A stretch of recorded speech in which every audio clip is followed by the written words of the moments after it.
bodies were so important. The rotation and orbit of all that makes up our universe serves as a clock to map changes and transitions. This helped the ancients understand that the change of the heavenly bodies were a mirror to the changes of all existence. December 21st, 2012 is simply a natural transition from one form of energy to the next, the transcendental evolution of man. This date is what's known as 0 point.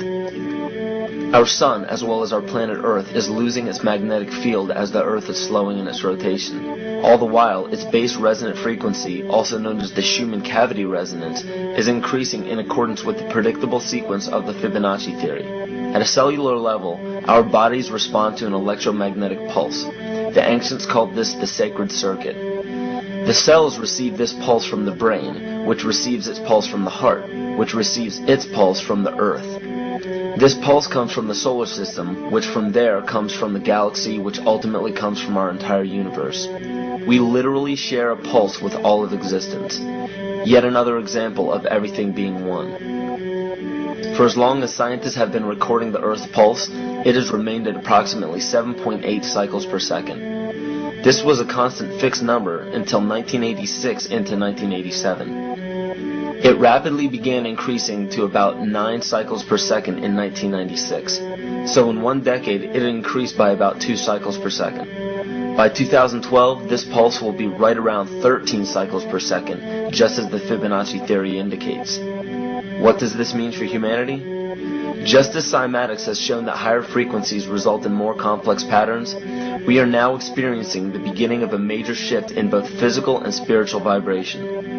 It's difficult to understand what exactly will happen to our physical bodies, but ancient scriptures, pagan and monotheistic religions, mystery schools, and secret fraternal orders have all given indications as to what this experience will be like.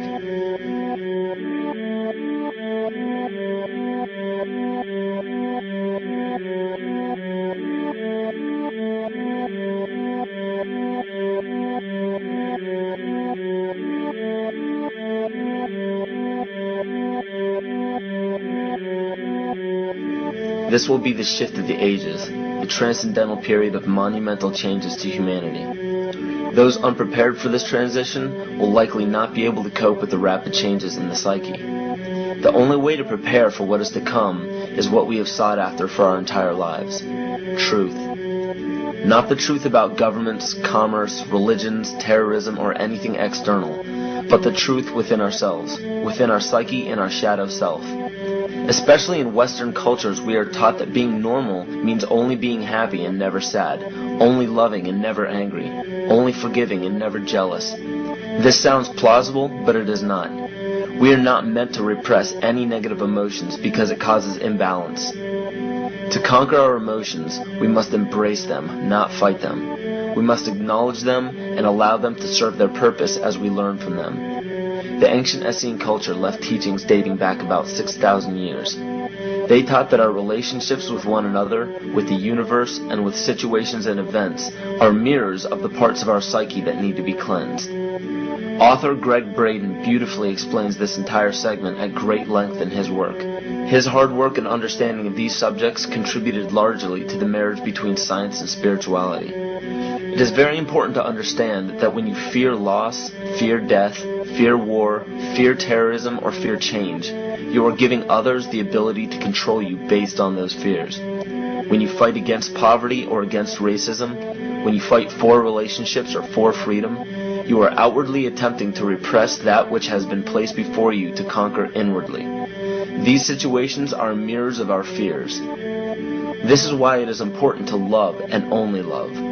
Love those who stand with you, but especially those who stand against you. Don't look at your fears as a threat. Rather understand that this material world is only a physical manifestation of either the love or fear in your consciousness. It's as plain as day. All you need to conquer in your life is in your face. If you want to understand what your true inner fears are, analyze your ambitions and your inhibitions. Everything explained here about the esoteric agenda of the elite few at the very top is nothing to fear. They have been at work for thousands of years behind the scenes to manipulate humanity, and it has worked. Until now. It's very easy for any system of thought, religious or otherwise, that comes along. It's very easy to play on that, to play on our insecurities, to assure us all is well, we'll all be taken care of. We lap that up. So don't blame religion. Blame our own insecurities, which has allowed religion to flourish, and which has allowed so many systems of thought that are disempowering to flourish throughout human history. That's why we can't get out of it.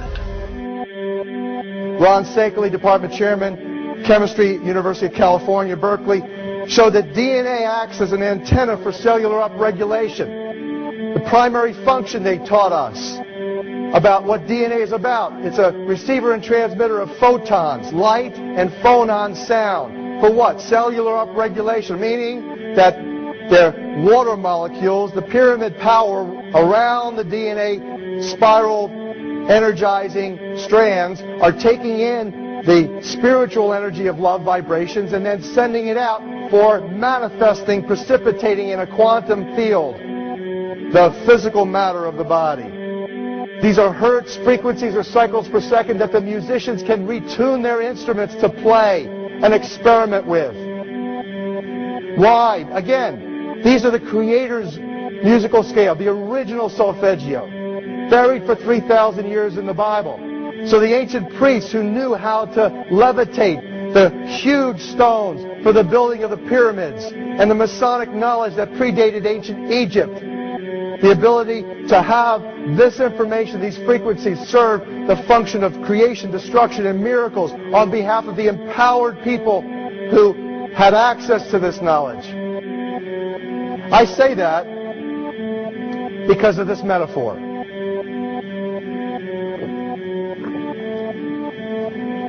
This is the difference between the power of our Creator and anything else, particularly evil. That you can go into a pitch black room full of evil, full of darkness, and light a little candle, and instantly that darkness flees. But you can't do the opposite. You can't go into a well-lit room full of truth and wisdom and righteousness and joy and health and harmony with the universal power. You can't take any amount of darkness and go into that well-lit room and have any effect whatsoever. That is the metaphor which I frequently think of when I think that I'm not empowered. It is the greatest lesson for me, and I think for everybody else, to know that we're on the winning side and that we win in the end. As you are watching this, understand that it is not a fight to be fought. It is not a war to be waged. No gun rights have to be exercised. Not a finger has to be lifted. Most people wonder how one person can make a difference. They ask that if all this is so simple and this information is available, why hasn't someone else conquered their fears and changed the world for everyone else? This is the most difficult and beautiful conundrum to our lives. Your reality affects you and only you. Your curiosity has led you to this genre of information to serve a very specific purpose in your life. To understand visually how the universe is truly a hologram, a math professor at Yale University developed a formula that is plugged into a computer program. Named after him, the Mandelbrot set shows a seemingly disorganized pattern. But no matter how far you zoom into the design, you will always find the same pattern within the whole pattern. Each fractal, broken down infinitely, will always reflect the whole. When one fractal changes its pattern, the sum total of the whole pattern changes along with it. This exemplifies that the whole world does not need to be awoken. There is no race to inform the 6 billion people on this planet of this message. It is only important that you, personally, learn to conquer your innermost fears and learn to love. When you see your fears for what they are and master your emotions, then, and only then, will you truly be free.